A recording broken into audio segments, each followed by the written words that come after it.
요새는 대량 학살 시대, 상시 구조조정의 시대 아닙니까? 올라가는데 30년, 잘리는데 3초 걸리더라 이거예요. 가슴 깊은 곳에서 피눈물을 흘리고 있는 사람들이 너무나 많아. 현실적으로 일자리가 없습니다. 창업을 하면 실부 파산이요, 재앙으로 갑니다. 퇴직 준비를 해야 된다는 거는 알고 있는데 준비할 수가 없어요. 그러면 생존하려면.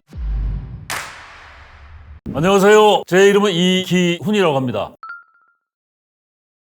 많은 직장인이 언젠가는 퇴직을 하는데 안타깝게도 퇴직 준비를 못합니다. 그 이유가 뭘까? 지금 우리나라 사람들이 보통 학교를 졸업하고 입사를 하는 시점이 평균 한 30 정도라고 한다면 퇴사를 언제 하느냐? 입사해서 그래도 적지 않은 시간을 다니는 회사들을 주된 직장이라고 하는데 평균 14.5년을 근무한다라고 하니까 30에 입사해서 45세에서 50세 사이에 퇴사를 하게 됩니다. 또 결혼이 평균 35세쯤 결혼하는 것 같아요. 그러면 35세에 결혼을 했다라고 하면 2세를 생산했을 때 45세쯤 되면 자녀가 10살, 50이 돼도 15이요. 그러면 초등학교나 중학교를 다니는 타임인데 그때 생활비가 폭증하는 시점이거든요. 근데 가장의 실직은 가정 경제가 파괴될 수가 있고 가족들의 행복도 무참히 깨질 수가 있어요. 생각만 해도 끔찍하다고 할 수가 있는데 직장인들이 퇴직 준비를 못한다는 거예요. 직장인의 메멘토모리라는 게 뭐냐면 사람은 언젠가는 죽거든요. 마찬가지로 직장인은 너도 나도 할 거 없이 언젠가는 퇴사를 하게 돼 있어요. 그런데 직장인들이 10명 중 8명이 퇴직 준비를 못합니다. 이게 통계청 자료에 나온 얘기예요. 그래서 제가 퇴직 준비를 한 사람과 퇴직 준비를 못한 사람과의 차이를 사례로 한번 말씀을 드려드리는데 모 기업의 김 부장이라는 친구인데 회사에 회장님이 연세가 있으니까 2세가 들어오면서 물려주기 위한 작업들을 하고 있는데 나이 든 관리자들을 부담스러워하는 흐름이 이제 포착이 된 거예요. 이 사람이 봤을 때는. 그래서 느낌이 언젠가는 정예고의 태풍이 몰아치겠다는 예견을 하게 된 거죠.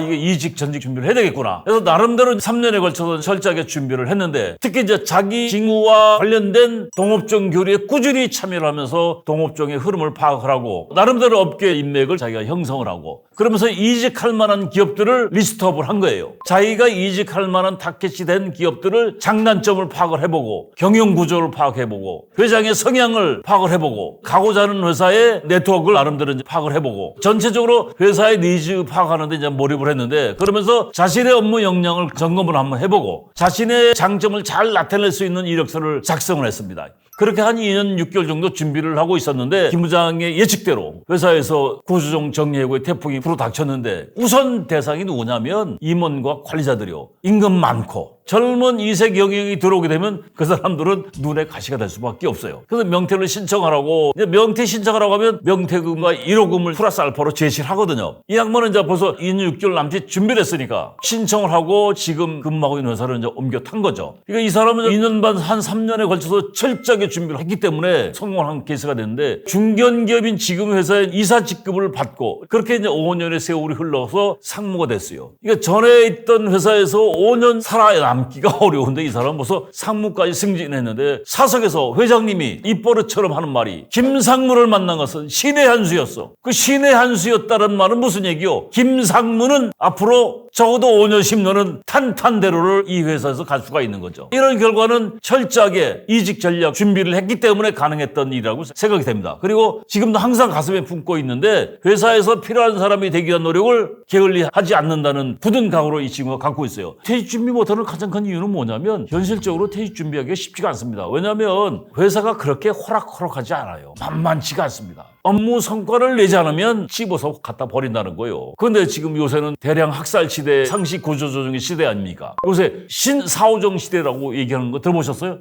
이게 얼마 전에 신문에 나왔던 얘기인데 신사오정, 45세가 정년, 38선, 38세까지가 한계다. 그때 그런 흐름이 있었는데 지금 신사오정 시대가 됐다는 거죠. 그래서 저는 이제 현장에서 강의를 하고 있으니까 요새 사람들이 하는 얘기 많이 하죠. 경기 너무 안 좋다. 엘못이라는 전자회사가 50대는 이번에 다 명퇴를 시키려고 그 신문에 나왔던 얘기입니다. 그리고 이제 중견기업, 중소기업은 소리 소문 없이 상당히 많은 사람이 집에 가고 있어요. 그래서 지금은 상시, 불시, 수시 구조조정의 시대입니다. 그러면 생존하려면 직장 밖은 회사 밖은 재앙이거든. 딴 생각할 겨를이 있어요, 없어요? 죽기 살기로 회사 업무에 매달릴 수밖에 없어요. 성과를 내지 않으면 아웃이라는 거예요. 구조조정 대상이 되는 거예요. 그래서 더 안타까운 건 10명이 같이 근무하던 부서에서 상시로 드러내니까 옛날에는 2명, 3명 자리를 떠나면 추궁을 해줬는데 2명, 3명이 나가게 되면 나머지 사람들이 그걸 나눠서 업무 수행을 N방에 가지고 수행을 하다 보니까 업무가 과중한 거예요. 퇴직 준비를 해야 된다는 거는 알고 있는데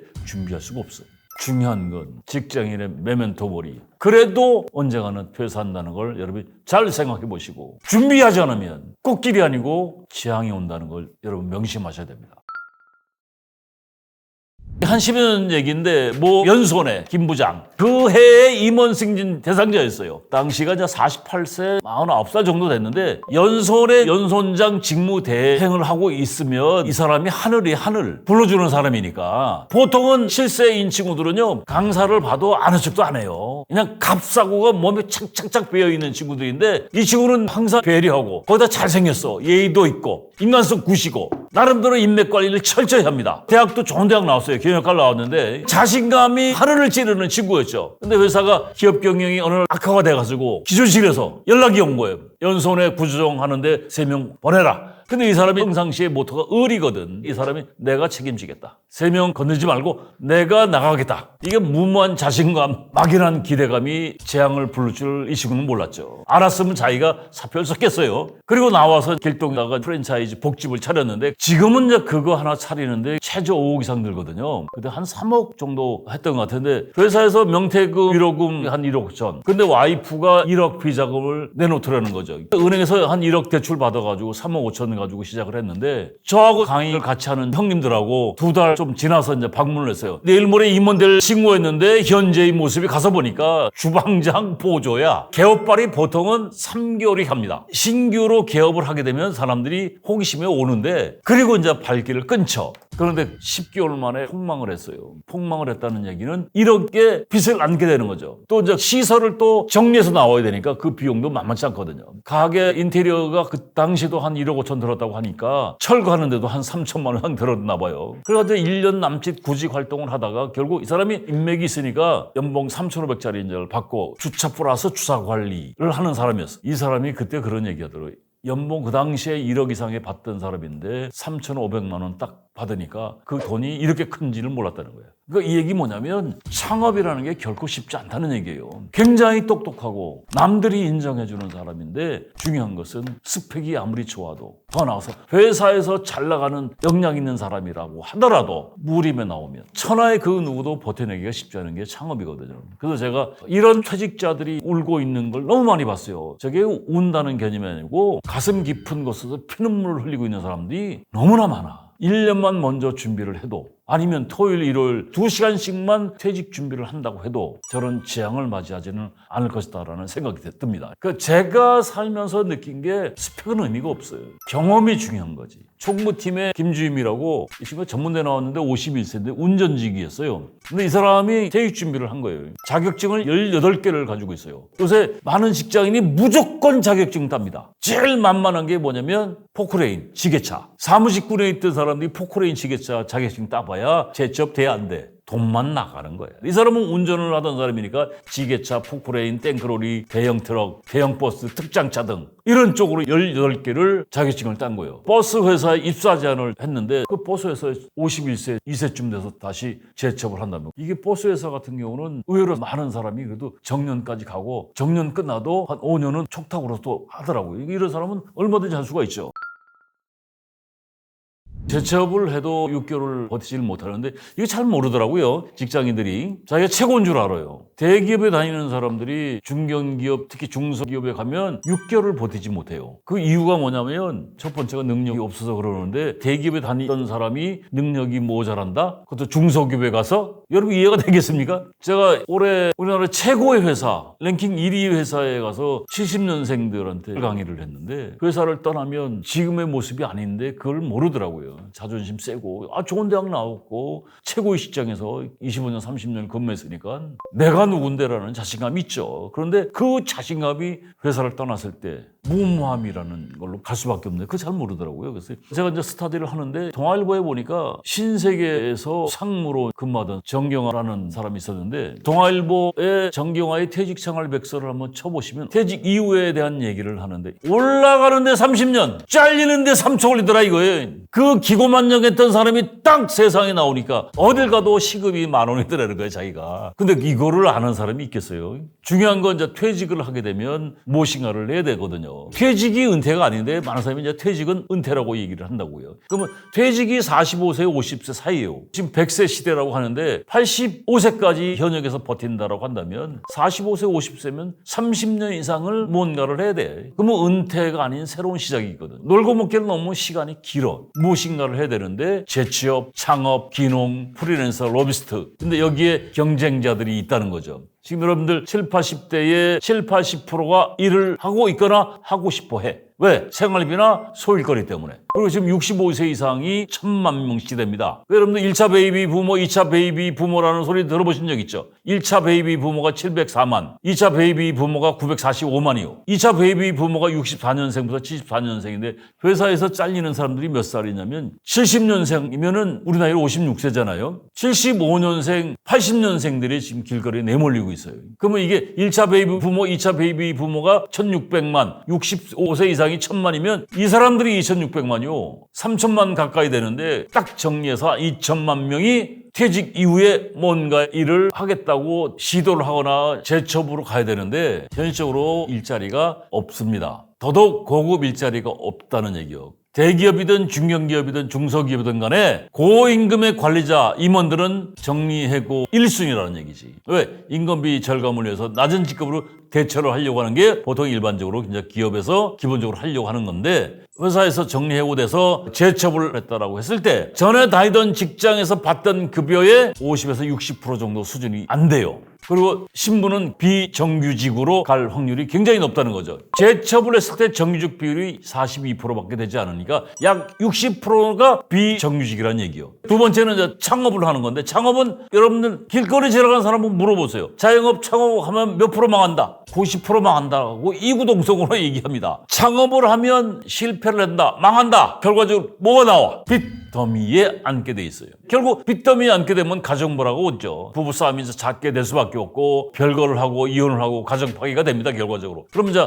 나홀로족, 쪽방, 원룸, 고시원, 노숙 뭐 등등등 건강 악화돼서 고독사, 실부 파산이요 재앙으로 갑니다. 그래서 요새는 버티는 엘더라고 여러분 한번 인터넷에 한번 쳐보세요. 이게 조선일보에서 나왔던 얘기인데 후배 리더 밑에서 차장 정도가 부장 승진을 못하고 회사에서 가진 순모를 줘도 악착같이 버팁니다. 왜? 나오면 지옥이라는 걸 알기 때문에. 재취업에 성공을 해도 6개월을 버티지 못하는 이유가 있는데 첫 번째가 실력이 없습니다. 업무 역량이 모자라는데 제가 이 강의할 때 그런 얘기를 합니다. 대기업 임원이나 부장들이 당신들 능력이 모자라. 그냥 회사에서 버텨. 근데 그 사람들이 그거 인정하겠어요? 스펙 좋고 좋은 대학 나오고 회사에서 요직을 다 두루두루 섭렵한 사람들인데 그런데 중요한 건 대기업에서 근무하던 사람들은 부품, 소모품으로 육성되어져 있는데 본인들만 모른다는 얘기요. 예를 들어서 인사 업무를 한다라고 하면 인사에 HRD, HRM이라는 게 있어요.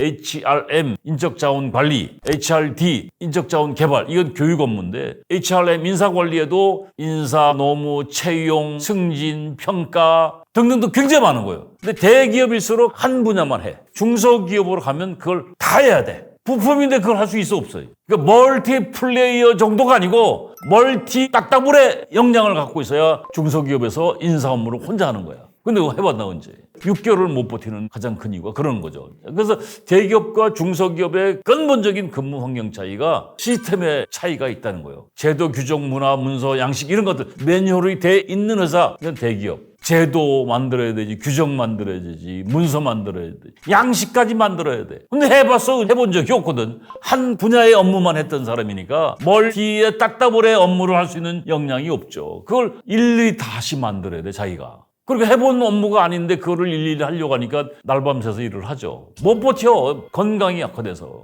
그 스스로 사표 쓰고 나가게 돼 있어요. 거기다 또 중요한 건 다 옆에 부서의 업무 협조를 지원을 받아야 돼요. 근데 그런 중소기업일수록 보면 외부에서 온 사람들하고 배타적이야. 모든 회사의 업무는 전 부서가 업무를 공유를 해야 돼요. 타 부서의 업무 협조를 받지 못하면 업무를 수행하기가 쉽지가 않거든. 성과도 안 나오지. 그러니까 6개월 안에 스스로 사퇴해서 하는 거예요. 근데 어렵게 재첩해서 버티고 싶지만 몸에서 암덩어리가 생겨요. 그런데도 버티고 싶지만은 성과가 나오질 않으니까 스스로 사표를 내고 나올 수밖에 없는 거예요. 그래서 이제 나와서 이제 몸 추스려가지고 또 건강 좀 회복해서 재취업 쉽지 않잖아요. 그 한 6개월, 1년 버티다가 어떻게 더 재취업을 했다라고 하면 그때 심정은 뭐 어떻겠어요?